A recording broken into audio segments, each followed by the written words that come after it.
Okay, so what happens when EA makes a game based on a real conflict, on a real Middle Eastern setting, with the help of real Tier 1 operators, and adds Mr. Epic Beerman as a character named Dusty? Apparently the reboot to the Medal of Honor series and a shot of the popular Modern Warfare genre.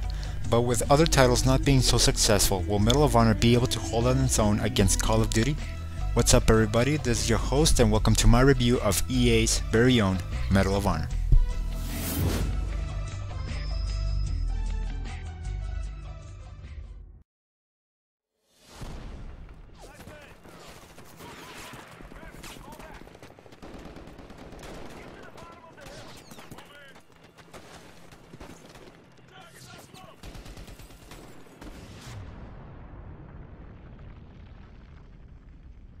As we all know, the Medal of Honor franchise is famous for depicting real-life combat scenarios in every game.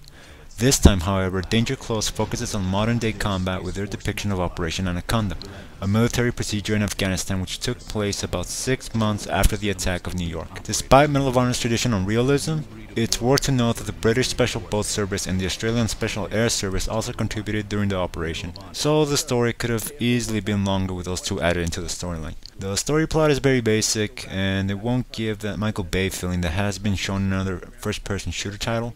Welcome to hell.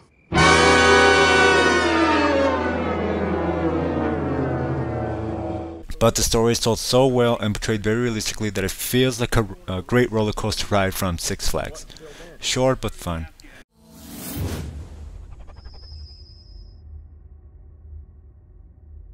Now I'll be honest, I played the game on my laptop. It is not exactly Alienware material, but it got the job done. Medal of Honor looks great and has great voice acting which brought most of the characters to life. Now I don't know if it was because of my sucky graphics card, but I did caught into some tearing problems and texture and rendering issues, though only a minor thing.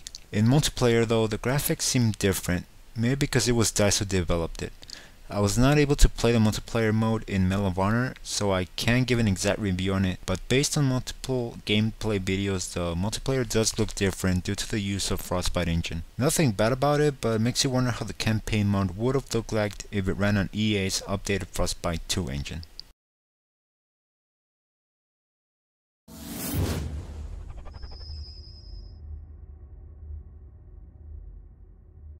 Medal of Honor, like all the previous titles, is a first-person shooter, so the controls are fairly simple for everyone familiar with these sort of games. Be warned that it's more of a tactical shooter, so no sprinting and knifing enemies here. There will be a few points in the game where Deuce will provide sniping support and he'll be riding on an ATV. So it does provide a bit of variety despite its short campaign. Like I said before, I can only give my 2 cents on multiplayer mode since I wasn't able to experience it. But according to critics and gamers alike, it wasn't as they hoped to be.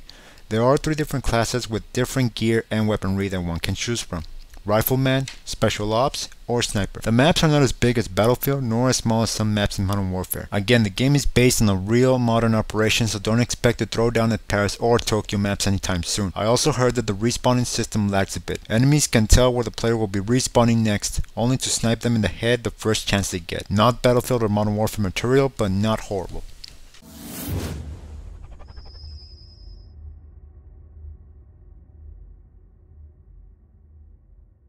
Aside from the main campaign and multiplayer mode, one can also try the Spec Ops mode, which is basically replaying the main story mode but with a few twists.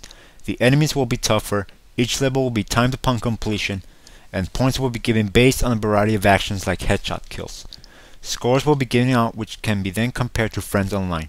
If you have a buddy to play with, then this mode is recommended.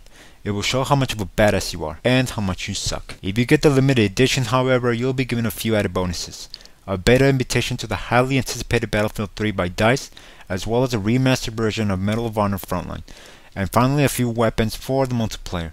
A good amount of content, though I wish EA would have added a few bonus interview videos which are featured on their website. DLC content is also available, adding 2 new multiplayer modes titled Clean Sweep and Hot Zone, and 4 new maps. Replay value should be good for the amount of content offered, especially on the limited edition.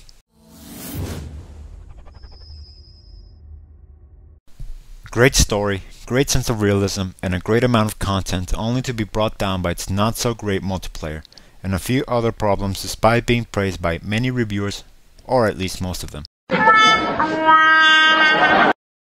The single player campaign mode alone is worth at least a try, and the multiplayer should be given a chance with DLC now available. The amount of content is good and its replay value is good as well. Medal of Honor might not have created the kind of impact that it was hyped up to be, nor stand as big as Call of Duty or Battlefield in the modern shooting genre, but it's a step into the right direction. I give Medal of Honor an 8 out of 10. There's no such thing as a utopia. There are evil people in the world and they need to be dealt with handily.